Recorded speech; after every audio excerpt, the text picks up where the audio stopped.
in the matchup, but clearly they're looking for a more tanky pick for the side of top lane, and we can see which tanky pick in particular as they do lock in the Ornn. Yep, Ornn still no nerfs on this ban, or rather on this patch. We still are on 8.1, so still can be unstoppable in W and has that lower cooldown on his ultimate. So Ian, where will Ian go? We were left a lot to be desired with his Zoe games. Now he's against Zoe. He has very strong engage, sort of comp where in previous metas, Orianna was one of his favorites and would fit this draft very well. Azir right now is certainly the stronger choice. The laning phase though, it was actually Ian making mistakes in the reverse matchup that really cost them against BDD. So we'll see what Ian was able to pick up there, jumping on Azir again this season. Already played it twice. They've got no victory, so I don't need to tell you that he hasn't won, but 0-2 on that pick, and then we will see the lock-in here on the Camille. So gonna try and take the aggressor role. MVP very, very strong lockdown and engage. KSV, like I mentioned, with nothing else left in his champion pool, is gonna default to the Tristana here.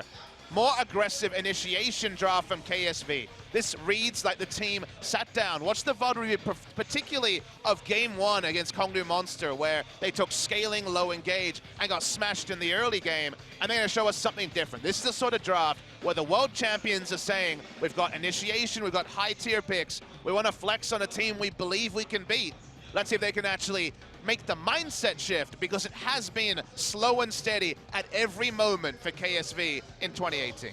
Like I said before, this is a good matchup if you want to get back on your feet after a bad loss. And it's also a good matchup to try new stuff. If this is not necessarily your normal way to play the game, your game style, this is a good matchup to practice it in. And you were talking about high-tier picks. MVP got some of their own, too. Yep. Azir has been so contested up at the top. And also Sejuani and Tom Ken's 3 big picks that we're seeing.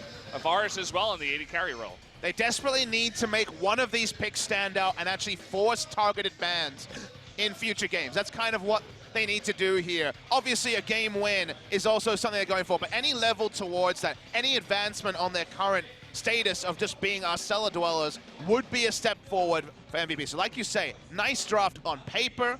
There is some good answers, and the mid lane matchup is a bit concerning, given Azir's have traditionally been in pretty big strife against Zoe's. Just the unstoppable there by QV. Doing a nice job. Has it his got ultimate Ignite, up. remember? Yeah, he wants to do it, but nice dodge there with the Hextech ultimatum. Look at all the minions chomping away, but is it gonna matter? No! QV wins the 1v1. ADD thought he could just go ahead with the Hextech ultimate. Now, nothing. Well, we're going to have to talk about that later as we have an engage here onto Crown, even with the heal. Has a second flash coming in here and sleeps onto the Sejuani. Azir on the chase, and Crown is still running away. We got ADD now coming on in. Should be just a matter of time, especially with the Camille, but he's going to sleep the Camille. Does not matter. 3 members to finally catch the... So Beyond was shown on multiple wards. I think Crown was in the shop doing a bit of a faker there. Oh boy. He ends up getting caught. Does live surprisingly long. Flash he picked up from Ian, helping aid his escape. Is in picture. They're turning on to Max and Maha. Maha might be dead. Maha has that Ignite ticket and he is going to go down. Ruler super low too, but Max all alone is going to miss the lick. Gray health popping here, but they are going to commit to the Cataclysm. League of Stopwatches makes a return, saves the Catfish's life for now. And I think flick ever. If you like Pirates of the Caribbean, you'll love the LPL, non-stop action. Okay, well, we have some action here. This is action-packed so far. Ambition getting pretty low. Double stopwatch at the same time, but ADD making his way in. This is just a 5-on-5. Corte J's going to be taken out first. We got Ambition by himself in the pit. Should be taken out by Beyond now. Baha getting low, and QV looking to carry, but Max trying to save his life on the bottom side. Not going to be able to, as Ruler does get the kill. Now going for more. Wants to get the resets onto Ian. They take out the Catfish. One more, and a double kill for Ruler. On to Max means that Samsung eventually wins the fight. Yeah, initially it looked like it was going to be a win to MVP after 2 members of KSV went down. But when Crown finally had the space to rain down hell from above to actually get those Qs and paddle stars in, extended fight is where KSV were really able to make MVP pay. We can watch the replay. So KSV do blow some health taking this, but they have the tier onto Taric. So they have quite a lot of healing to begin.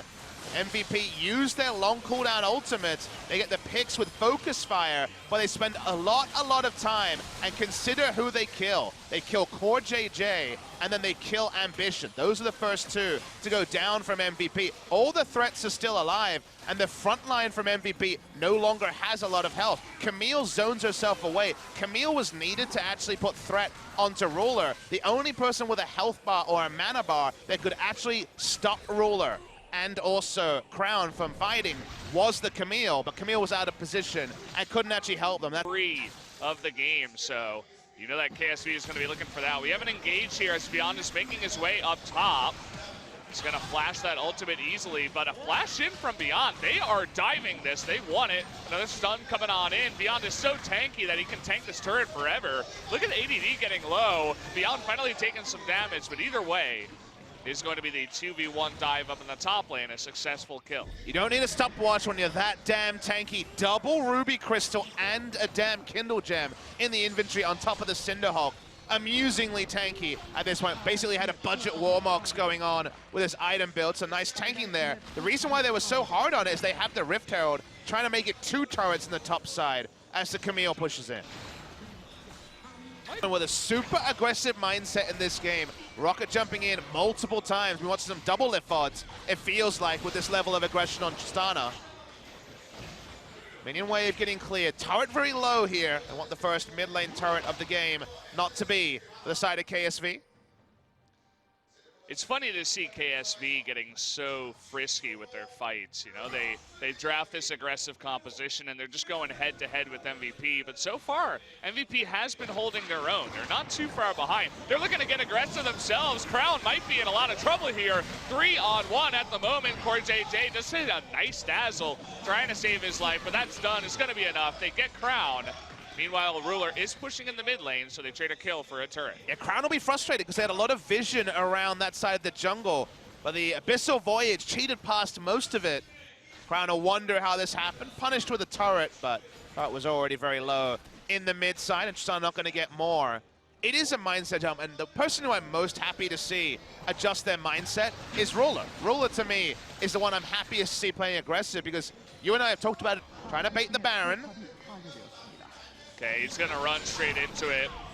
Nice little check there by Beyond. We'll see if he gets punished for it. Does have his stopwatch still, but it's gonna be too much damage there. 4 members of KSV in position. Crown still chunking out the Sejuani. And this is where the Zoe can be so strong. The turn away from Baron if you walk through water brushes. But now MVP slow and actually getting here. Spot vision, they know it's around 5,000 health.